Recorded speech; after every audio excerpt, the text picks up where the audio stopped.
પાટીદાર અનામત આંદોલનમાં મુખ્ય ભૂમિકા ભજવનાર હાર્દિક પટેલ સહિતના જે નેતાઓ છે તેના પર જે રાજદ્રોહનો કેસ હતો તેમાંથી તેને મુક્તિ મળી છે, પરંતુ મુક્તિ મળતા જ એક સવાલ થઈ રહ્યો છે કે શું ભારતીય જનતા પાર્ટીમાં તમે ભળી જાઓ તો તમારા પર રહેલા જે કેસ છે, લાગેલા જે કલંક છે, શું તે દૂર થઈ જાય છે? નમસ્કાર, BS9 ટીવી ન્યૂઝમાં આપની સાથે હું ભગવતી વિશાવડિયા। ગઈકાલે સુરત સેશન્સ કોર્ટનો એક ચુકાદો આવે છે અને અલ્પેશ કથિરિયા અને ખાસ કરીને હાર્દિક પટેલ છે તેના સહિતના જે અન્ય બે છે તેને રાજદ્રોહના કેસમાંથી મુક્તિ મળે છે। એટલે સવાલ એ થઈ રહ્યો હતો કે શું ભારતીય જનતા પાર્ટીમાં ભળી જવાથી આ બધા જ કેસો છે તે દૂર થઈ જાય છે? સુરત સેશન્સ કોર્ટે રાજ્ય સરકારની કેસ પરત ખેંચવાની અરજી છે તેને મંજૂર કરી છે, એટલે અલ્પેશ કથિરિયા સહિતના ચારેય છે તેને મોટી રાહત મળી છે। હાર્દિક પટેલ, અલ્પેશ કથિરિયા, વિપુલ દેસાઈ અને ચિરાગ દેસાઈને વર્ષો જૂના રાજદ્રોહ કેસમાંથી મુક્તિ મળી છે। અમરોલી પોલીસ સ્ટેશનમાં નોંધાયેલા ગંભીર કેસને પરત ખેંચવા માટે સરકાર તરફથી કરવામાં આવેલી અરજીને કોર્ટે ગ્રાહ્ય રાખી છે, જેના પરિણામે તમામ આરોપીઓને આ કેસમાંથી સંપૂર્ણ છુટકારો થયો છે। આ મામલે હાર્દિક પટેલ અને અન્ય આરોપી વતી એડવોકેટ યશવંતસિંહ વાડાએ કાયદાકીય રજૂઆત કરી। સરકારના નિર્ણય અને કોર્ટની મંજૂરી બાદ લાંબા સમયથી ચાલી રહેલી રાજદ્રોહની કાયદાકીય પ્રક્રિયાનો આખરે અંત આવ્યો છે। આ મામલે પાટીદાર નેતા અલ્પેશ કથિરિયા શું કહી રહ્યા છે તેના પર નજર કરીએ। અલ્પેશભાઈ, જે પ્રમાણે રાજદ્રોહનો તમારા પર અને હાર્દિક પટેલ સહિત અન્ય બે પર કેસ હતો તે પરત ખેંચાયો છે, શું કહેશો?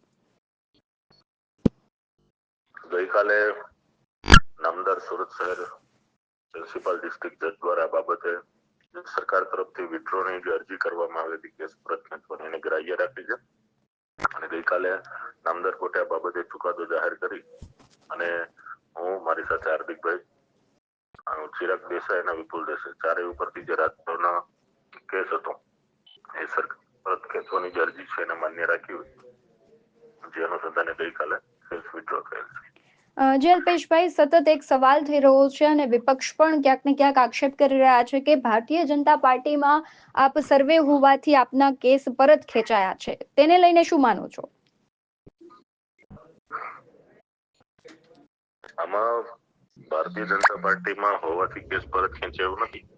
આ નિર્ણય સરકારનો પહેલા નથી, ભારતીય જનતા પાર્ટીમાં તો પછી એવા એની જે પ્રોસિજર હોય એ પ્રોસિજર ચાલુ હતી। બીજું, સરકાર દ્વારા આંદોલનના જે કેસો હોય છે સમયાંતરે પરત ખેંચાતા હોય છે।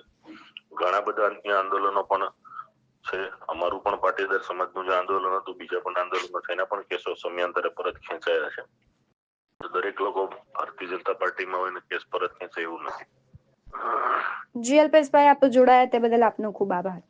જે પ્રમાણે કહેવાય છે કે આખું પાટીદાર અનામત આંદોલન હતું તે સમયે તેઓ જે કહેવાય છે કે એક યુવા તરીકે હાર્દિક પટેલે ખૂબ મહત્વની ભૂમિકા ભજવી હતી। તે જ દરમિયાન તેમણે ઉશ્કેરણીજનક જે નિવેદનો આપ્યા હતા, હિંસક જે આખી ઘટનાઓ થઈ હતી તેને લઈને જ બધા પર કેસો લાગ્યા હતા, પરંતુ ક્યાંક ને ક્યાંક ત્યારબાદ છે હાર્દિક પટેલ છે ભારતીય જનતા પાર્ટીમાં જોડાઈ જાય છે। હવે તે ધારાસભ્ય છે।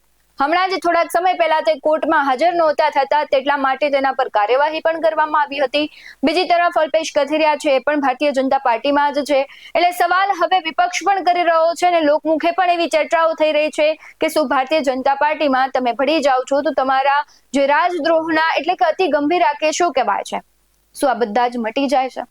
વર્ષ 2015માં હાર્દિક પટેલ વિરુદ્ધ જે રાજદ્રોહનો કેસ દાખલ થયો હતો તે કેસ સંબંધે ગુજરાત સરકારે પાટીદાર અનામત આંદોલન સાથે સંકળાયેલા જે તે ગુનાઓ સહિત હાલનો જે અમરોલી પોલીસ સ્ટેશનમાં નોંધાયેલો રાજદ્રોહનો કેસ હતો તે પરત ખેંચી લીધો અને આ મામલે સરકારે નોટિફિકેશન પણ જાહેર કર્યું છે અને આ નોટિફિકેશનના આધારે સરકાર તરફે પ્રિન્સિપલ ડિસ્ટ્રિક્ટ સેશન કોર્ટ રાજદ્રોહનો કેસ આગળ ચલાવવા માંગતી નથી તેવું કહેવામાં આવ્યું છે।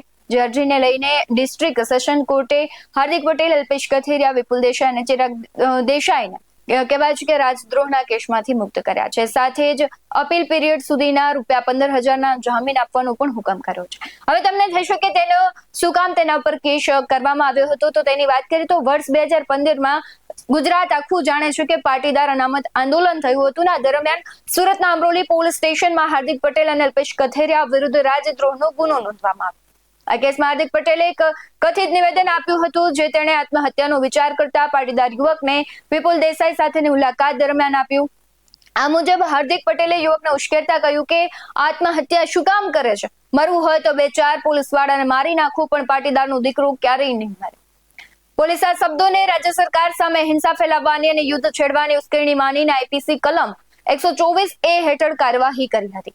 લાંબા સમય સુધી ચાલેલી આ કાયદાકીય પ્રક્રિયાનો અંત તાજેતરમાં જ આવ્યો, જ્યારે રાજ્ય સરકારે પાટીદાર આંદોલન સાથે જોડાયેલા કેસો પરત ખેંચવાની પોતાની ખાતરીનું પાલન કર્યું. હવે આ કેસો છે એ સત્તાવાર રીતે પરત ખેંચાઈ ગયા છે. કોર્ટે જે આખી અરજી છે તેને ગ્રાહ્ય રાખી છે. એટલે હવે તમારે આ ઘટનાને લઈને શું કહેવું છે તે કમેન્ટ બોક્સમાં જરૂરથી જણાવજો. બાકી આવા જ વધુ અહેવાલો સાથે ફરી મળતા રહીશું. તમે અમારી યુટ્યુબ ચેનલને સબસ્ક્રાઇબ કરવાનું, અમને ફેસબુક અને ઇન્સ્ટાગ્રામ પર ફોલો કરવાનું ભૂલશો નહીં. બાકી અવનવી અપડેટ્સ મેળવવા માટે જોતા રહો BS90 ન્યૂઝ. નમસ્કાર.